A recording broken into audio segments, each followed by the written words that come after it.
Some people will dismiss me as a conspiracy theorist or a crackpot. Hell, if someone had told me a few months ago that all the executions in the United States are staged, I would have laughed in their face. That is, until I awoke a few nights ago to a frenzied pounding on my door, and my entire world got turned upside down. For the last few years, I've had a recurring nightmare at least a few times a week. A nightmare where I kept having to travel down a rickety, dilapidated hallway in different bodies. I would be an old woman, then a little girl, then a middle-aged man, and so on. I kept taking different bodies, first dozens and then hundreds of them. I couldn't ever remember what happened when I got to the end of the hallway and pushed open the black, rotted door that waited there like some giant, grasping hand, ready to pull me into hell. There would be a terrible roar, a cacophony of screaming. The earth would tremble. Then I would find myself back at the front of the house, reborn. The dream would start over again. All around me I would see the bodies I had temporarily occupied piled up with their throats slashed. In a new body, I would be forced to go down the hallway yet again and meet whatever ineffable horror awaited at the end. A horror so terrible that I could never remember or comprehend it. Help me, God, please, help me, take me out of this hell.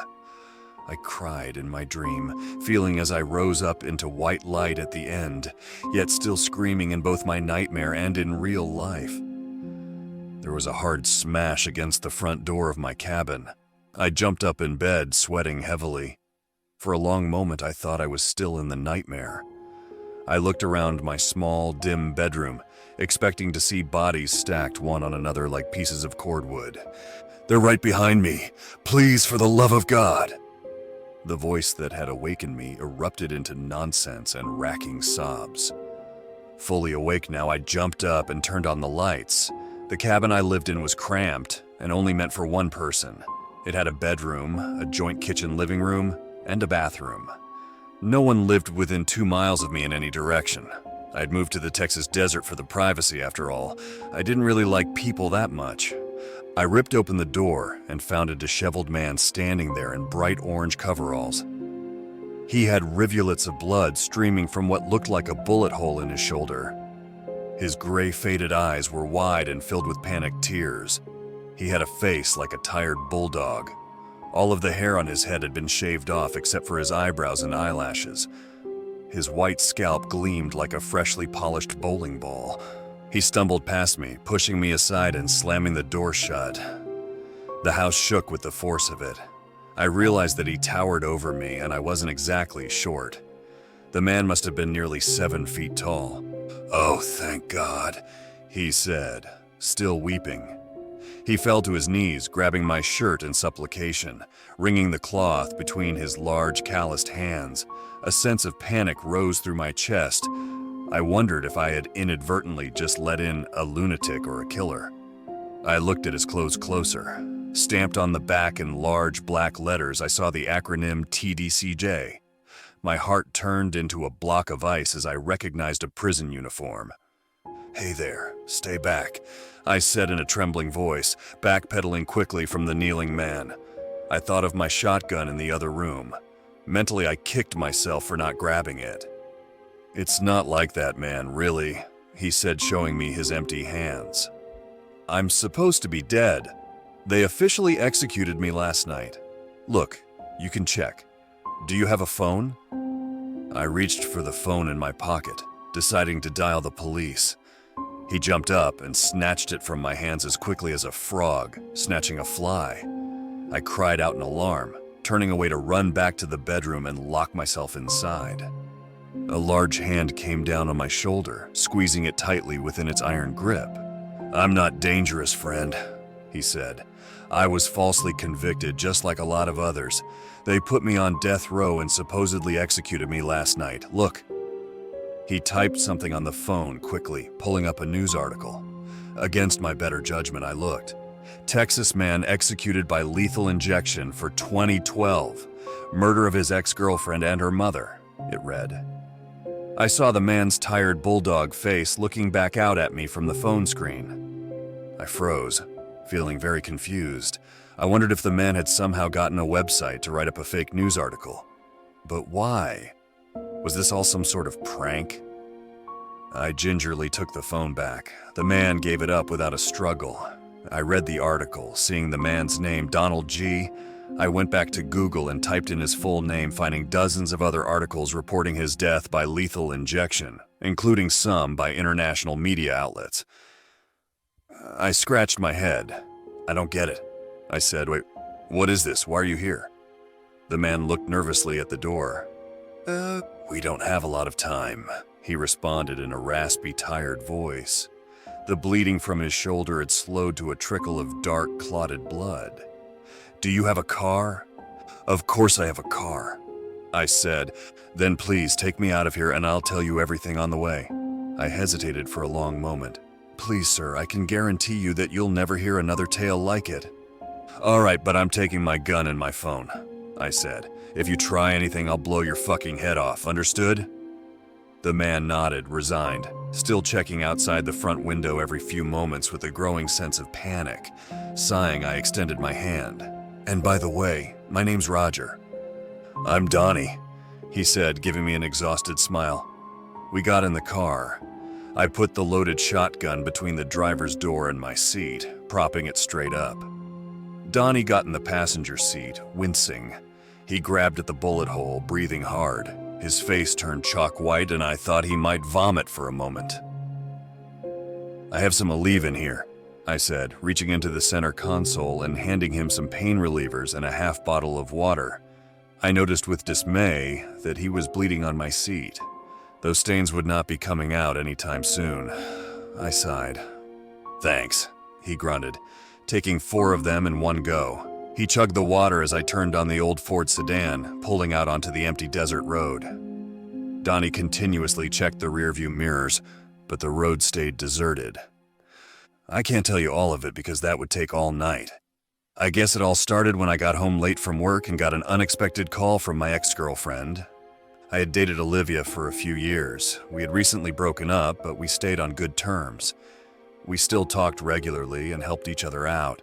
She was an accountant, you see, and I was a carpenter who owned my own business, so she would help me out with taxes or paperwork or whatever. And sometimes I'd go over and help her when she or her mother needed to install some cabinets or bookshelves or anything. She had called me the previous week saying something about seeing a strange craft flying over her house. She said it would stop in midair, as if a videotape had been paused. Then, in a blur, it would jump to the next point. It was high in the air, so she said she couldn't see the design of it, but it sparkled with gold and silver hues. I had dismissed it as fanciful, assuring her it was probably just a military helicopter or a weather balloon or something. I was just getting home from work, bone-tired, when my phone rang, and I looked down, seeing it was Olivia. We had been broken up for a few months by that point, but we still talked at least once every couple weeks. It was strange to be getting a call at 11 p.m. though. She never stayed up this late. "Hey, what's up?" I said. I heard her heavy breathing on the other end of the line. "Donnie, I think someone's peeking in the windows," she said. I saw a face, watching me sleep. It was someone with a gas mask on. "Call the police then," I said, my heart speeding up. "Why are you calling me?" "I don't want to make a fool of myself if it's nothing," she said. "Can you come over and check around the house for me?" I only lived about a 3-minute drive from Olivia and her mother. Sighing, I agreed. I got in the car, speeding over as fast as I could. When I pulled up in front of their quaint one-story colonial, I saw the front door was wide open and all the lights were on. A sense of dread filled my chest. I had my pistol with me just in case. I turned off the safety and cocked it.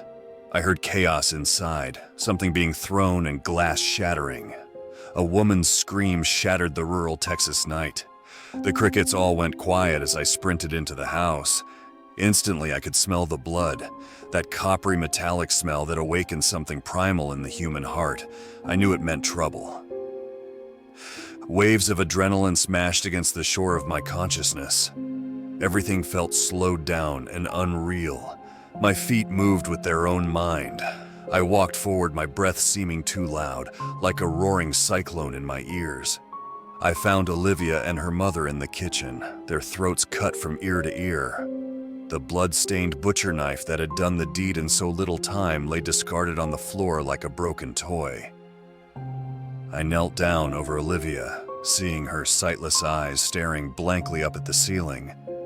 I tried doing what little CPR I knew how while I called the police, but all I ended up doing was getting her blood all over me. When the police came in with guns drawn and arrested me for murder, I tried protesting, saying that my cell phone's GPS would show I wasn't at the house and that I was the one who had called 911 in the first place.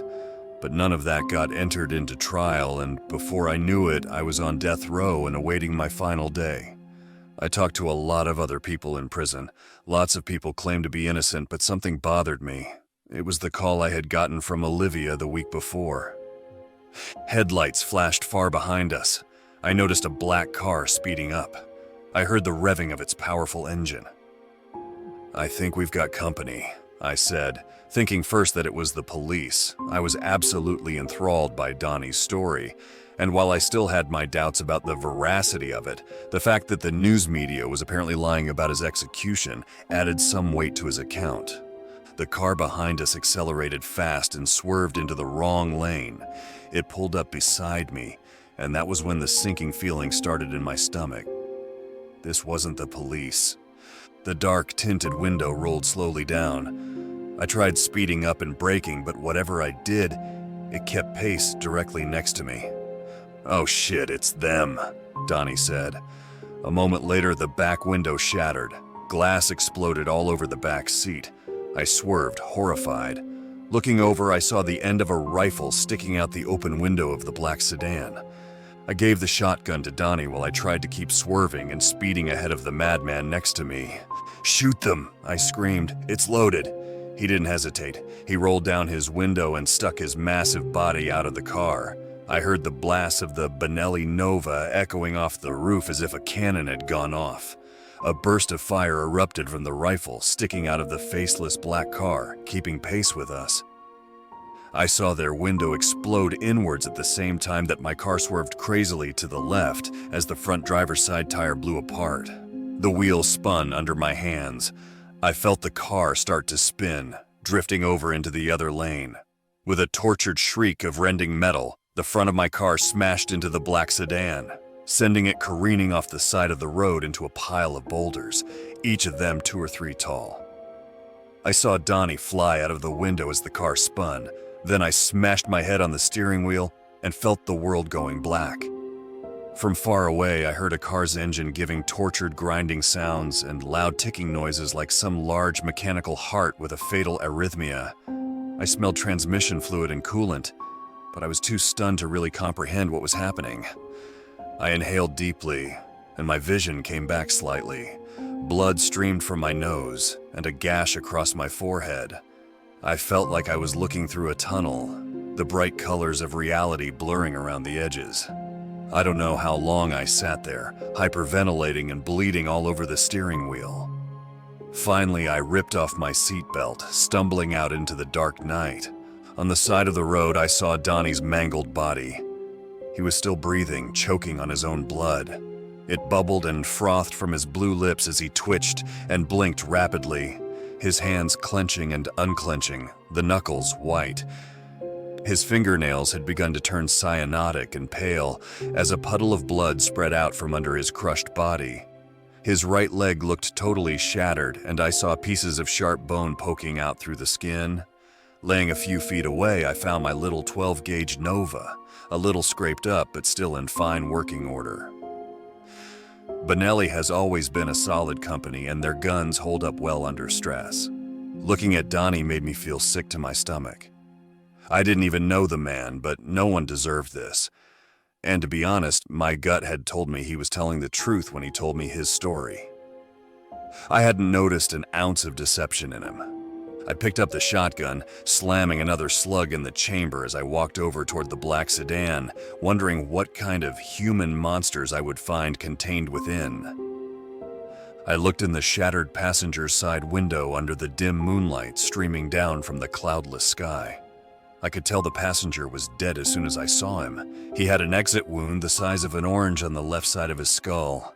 He had on a black suit and a tie with a clean-shaven face and a crew cut. An AR-15 lay on his lap. I could see clear through his brains into the rest of the car beyond. It was a sickening and gruesome sight. The driver was still alive, however. He was dressed similarly to the gunman. He had light olive skin and dark eyes. His high cheekbones gave his face a narrow, gaunt aspect. I reached through the shattered passenger side window and grabbed the rifle, throwing it on the road. Slowly and carefully, I circled around the car, keeping the shotgun raised. I got to the driver's side and found the window still intact, though a slug had ripped through the door and left a bullet hole the size of a quarter in the thick metal. I tried the door but found it locked. Without hesitation, I used the butt end of the shotgun to smash through the driver's side window. Safety glass rained down onto the still body of the driver. I saw his eyes blinking fast, but he looked stunned and confused. A soft moaning came from his lips. A deep gash ran across his forehead, causing blood to trickle down and stain his undoubtedly expensive clothes. His right eye had begun to swell and change colors already, giving him a slant-eyed, winking appearance. The driver's side airbag had deployed during the crash, and his face had clearly hit at a high velocity. It looked like he might have been coming out of a full-blown concussion. "Get the fuck out of the car," I screamed at him, shoving the barrel of the shotgun hard against the front of his forehead. "And put your hands up. If you make any move, then I guarantee you, we will both see what color your brains are." I gave him a grim, sadistic smile. He raised his trembling hands in the air, his knuckles white with inner tension. I saw the lump of what looked like a pistol holstered under his jacket. I watched him closely, daring him to make a move. "Get out and keep your hands as high above your head as they'll go. If they drop an inch, I will shoot you. Do you believe me?" "Yes," he answered in a flat, dead voice. "Good," I said, "because I'm telling you the truth, I promise you that. Now open the door and get out slowly. Very, very slowly." After spitting blood and pieces of what looked like teeth onto the airbag and floor of the destroyed car, he pulled open the door and practically fell out of it. He caught himself at the last moment, hanging onto the top of the door and breathing heavily. His right eye was totally covered in fresh, gleaming blood, and I doubted if he could see much out of it. "Get down on the ground and put your hands behind your back," I said in an icy tone. With a look of pure hatred from his dark eyes, he lay down on the desert sand. I took off my belt and wrapped it around his wrists, binding them tightly.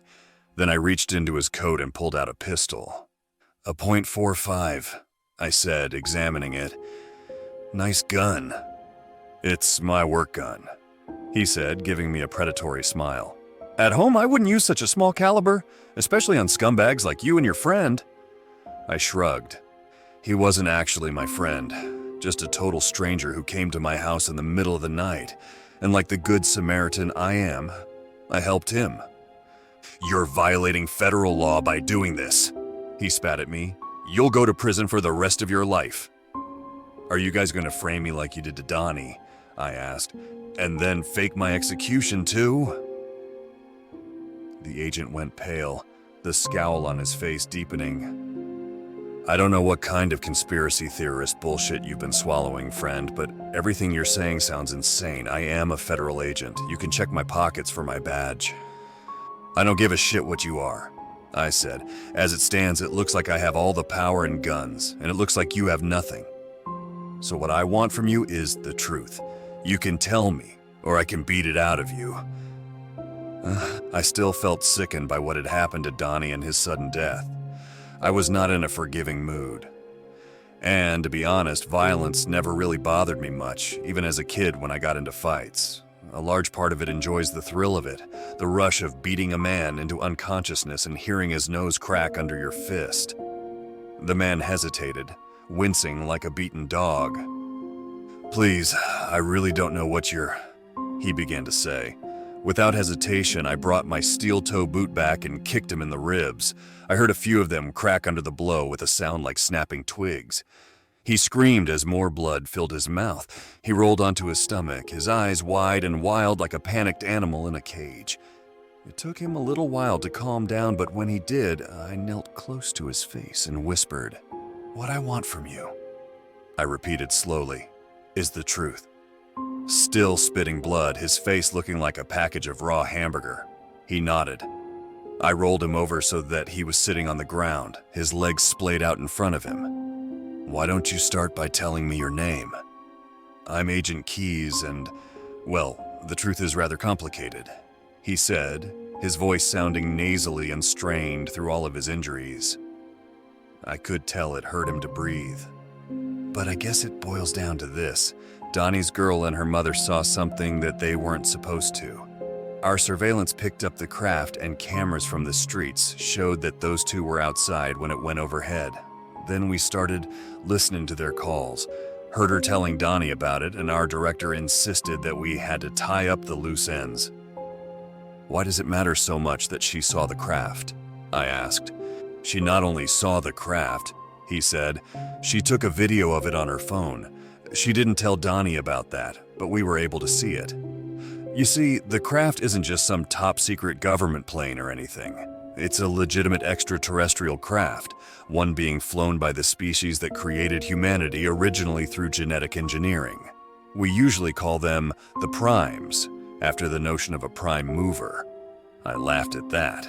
"That's the craziest goddamn shit I've ever heard," I said. "Well, it gets a lot crazier, because your friend there is right. The United States doesn't actually execute anyone. It's all fake. It's easy with lethal injection because the medical staff can just put opiates or sedatives in the line. Then, when the person is unconscious, we have a doctor go in, pretend to check his vitals and certify the person dead. Hell, back when my dad worked for the agency, they had to fake electric chair executions with smoke and pyrotechnics. They'd drug the person beforehand so that they would pass out and lose consciousness during the staged execution. To get them to shake and stutter, the medical staff would use a low, non-lethal dose of electricity." I stared at him, waiting for the punchline. "Why?" I asked. "Who would go through all that trouble?" He shrugged. "Well, that brings us to the interesting part," Agent Keys said, his one good eye sparkling with something strange and repulsive under the surface. The other had swelled into a slit of purple bruises, and I doubted whether he could see anything out of that eye. He still winced every time he breathed in too hard, probably from his cracked ribs. "The primes demand sacrifices from every major government in the world," Agent Keys continued. "We don't know exactly what they're doing with these subjects, though. I doubt if it's anything good. Perhaps they are using them as guinea pigs for genetic engineering experiments. Maybe the primes just cut their throats and eat their flesh raw. Personally, I heard a strange buzzing from the sky, like the sound a high-voltage power line might make. Off in the distance, I saw something flashing across the sky, hues of silver and gold, gleaming off the side of the sleek alien ship. It had no wings that I could see. It formed a shape like a spear. Thin strands of gold and silver weaved together, forming a graceful, interweaving outer shell. A cold blue light radiated from the craft as it gave off its strange buzzing noise. A strange smell filled the desert, almost like ozone mixed with some kind of sweet chemical odor. It moved in a strange alien way, jumping forwards in a blur and then stopping suddenly in midair, floating there like a hummingbird. Agent Keys's words rang in my ears. A sense of panic filled my heart. Without hesitation, I ran towards my car. I knew I had no time to flee. I got down on my stomach, crawling underneath it, the warm pavement scraping my clothes and skin as I frantically pushed myself forward. Then I peered out, watching and waiting. About half a minute later, the buzzing became overwhelming as the ship stopped directly overhead. That horrendous sound seemed to vibrate my bones. I could feel my skull shaking. A few seconds later, a shape materialized in front of Agent Keys's destroyed car. It had tentacles where its eyes should have been. They writhed like dozens of snakes, their thin, bone-white tendrils slithering in slow, disparate waves. Its body had a sleek, bloody look. Powerful muscles twitched and flexed under the skinless exterior. It towered over everything else in the area, standing nearly 9 feet tall. Then the figure spoke in a harsh, low voice. "You have not given your tribute," it said coldly. "You have broken your agreement." "The man killed his guard and escaped," Agent Keyes said, his hand still bound behind his back. He spat blood. "I tried to hunt him down, but—" He started to motion to my hiding spot with his head, apparently planning to try to give me to the aliens in Donnie's place. But the creature didn't give him time to finish. He had some black canister in his hand and sprayed Agent Keyes in the face. Agent Keyes tried to protest, stuttering some incomprehensible jumble of sounds. Then he groaned as his eyes fluttered and finally went limp. The alien creature made a series of clicking guttural sounds as he lifted Agent Keyes' body up. A few seconds later, their bodies became translucent and then faded entirely from view. The ship jumped forwards, far out of view, and I found myself alone. As I crawled out from under the car, I saw the first police lights in the distance. The shrill sirens rang out across the silent desert like the wailing of a banshee. Once they found blood all over the area and the bodies of Donnie and the unnamed agent, the police immediately arrested me for suspicion of first-degree murder. They claimed I was some kind of spree killer who went berserk. I told them to check Donnie's identity, and they'd see my entire story was true, that the executions were staged, but they refused. In the trial, they claimed he was a John Doe, likely some unidentified hitchhiker or homeless person. Now I'm on death row. I had my lawyer post online this to warn other people. I want someone to hear my story because I know that after they fake my death, I will disappear, and then a much more horrifying death will come. I will see our creators, the Primes, and maybe they will use me as a subject for some nightmarish experiment. The executions in the USA are staged, but I think by the time the Primes finish with me, I will wish they were real.